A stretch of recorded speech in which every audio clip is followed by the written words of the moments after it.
رضا محمود خان اور پاکستان کے اندر گوانتانامو۔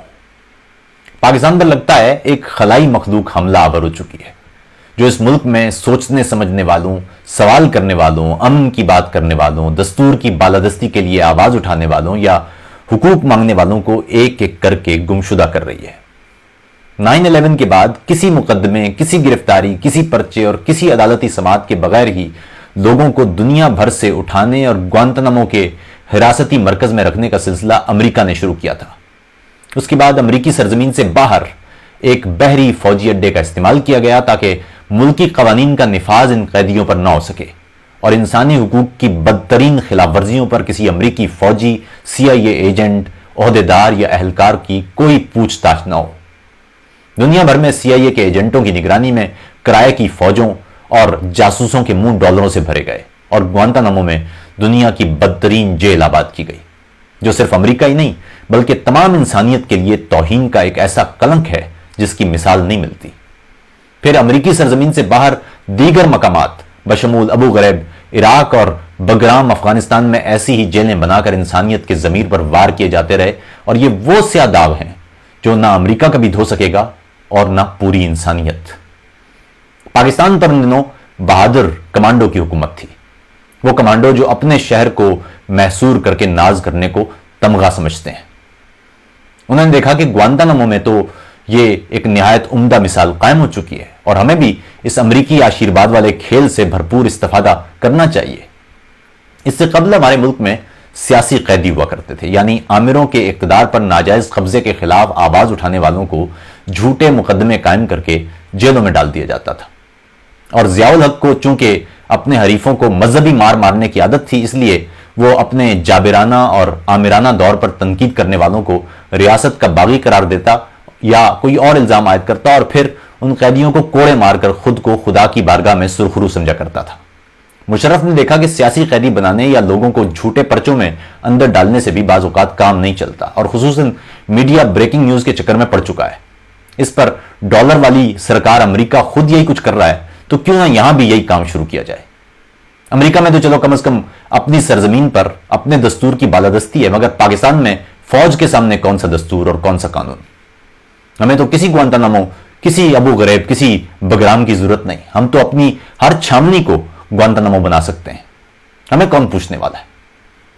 ابتدا میں اسلامی شدت پسندوں کو اٹھایا گیا اور امریکہ کو ڈالروں کے عوض بیچا گیا، جو نہیں بک سکے انہیں اٹھا کر ان اندرونی گوانتانامو طرز کے جیل خانوں میں رکھا گیا، بعض کو ہلاک کیا گیا۔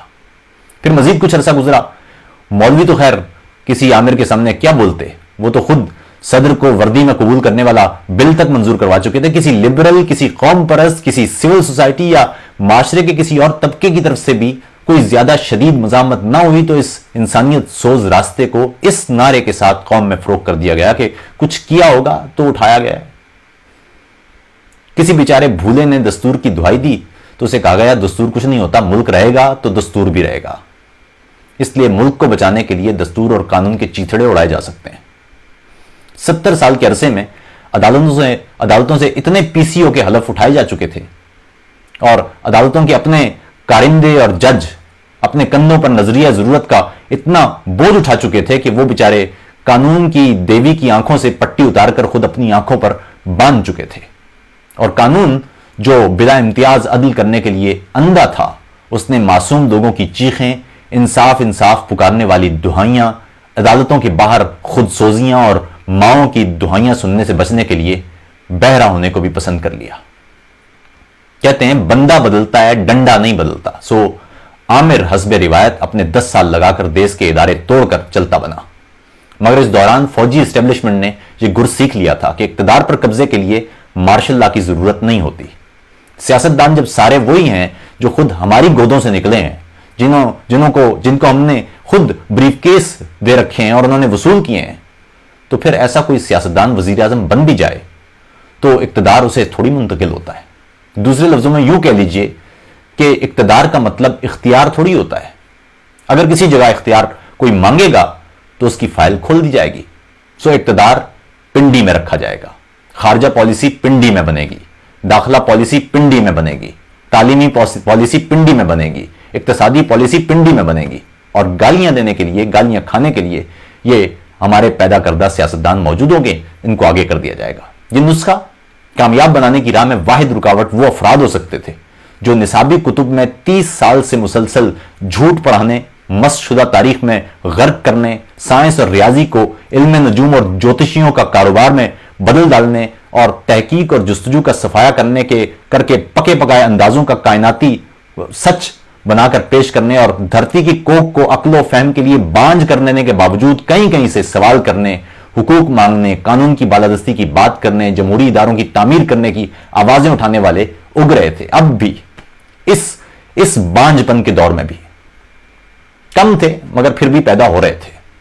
اس رکاوٹ کو، اس آخری رکاوٹ کو دور کرنے کا واحد حل ملک کے اندر موجود گوانتانامو جیسے حراستی مرکز تھے۔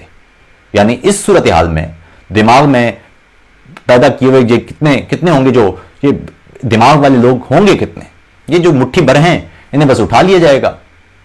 ہمیں کون پوچھنے والا ہے؟ کون سی دھرتی پر کس قسم کا قانون، کس قسم کا اصول، کون سا قاعدہ، کس قانون کی ضرورت ہم کسی کو خاطر میں کب لاتے ہیں؟ اس کے بعد ہر وہ آواز ایک ایک کر کے بجھائی جانے لگی جس کے بارے میں یہ احتمال بھی پیدا ہوا کہ وہ بول سکتا ہے۔ ہر وہ شخص جس نے امن کی بات کی گیا، ہر وہ شخص جس نے حقوق مانگے گیا، ہر وہ شخص جس نے اصل جمہوریت کے لیے آواز اٹھائی گیا، ہر وہ شخص جس نے پنڈی کی بنائی ہوئی پالیسیوں پر تنقید کی گیا، ہر وہ شخص جس نے ملک کی بقا کے لیے ان پالیسیوں کو مسترد کیا گیا۔ رضا خان لاہور کا وہ رہائشی تھا جس کا واحد جرم پاکستان اور بھارت کے درمیان دوستی کے حوالے سے چلنے والا ایک انیشیٹو تھا جس کا نام تھا آغاز دوستی۔ وہ اس کے ساتھ منسلک تھا۔ اس شخص کے پاس نہ کوئی بندوق تھی، نہ کلاشنکوف، نہ کوئی فوج اور نہ کوئی بدعنوانی کے پیسے۔ سندھ بھر سے درجنوں افراد غائب ہیں۔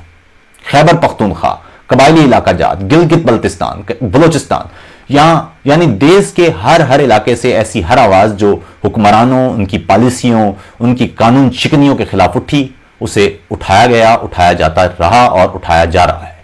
کیونکہ اگر ایسی آوازیں موجود ہوں گی تو ملک حقیقی جمہوریت کی طرف جا سکتا ہے۔ اور جرنیلوں کو معلوم ہے کہ جب گالیاں کھانے والے سیاستدان موجود ہیں جو مال بناتے ہیں اور اختیارات نہیں مانگتے، تو ملک میں حقیقی جمہوریت یا جمہوری اداروں کو پیدا کیوں ہونے دیا جائے؟ اگر لوگ باشعور ہو گئے تو رہائشی علاقوں میں کنٹونمنٹ کیسے بنیں گے؟ قوم کو سکھا تو دیا گیا ہے، کچھ کیا ہوگا تو اٹھایا۔ قوم نے کون سا پوچھنا ہے کہ کچھ کیا ہوگا تو پرچہ کیوں نہیں کاٹا؟ قوم کو بتا تو دیا ہے کہ عدالتیں کمزور ہیں اس لیے مقدمات قائم نہیں ہو سکتے۔ قوم نے کب پوچھنا ہے کہ عدالتیں کیوں کمزور ہیں، یا قانون سازوں سے اس دلیل کے ساتھ فوجی عدالتیں کیوں بنوائی گئی تھیں کہ عدالتیں کمزور ہیں اور فوجی عدالتوں میں مقدمات چل سکتے ہیں؟ قوم کو بتا تو دیا گیا ہے کہ ملک حالت جنگ میں ہے۔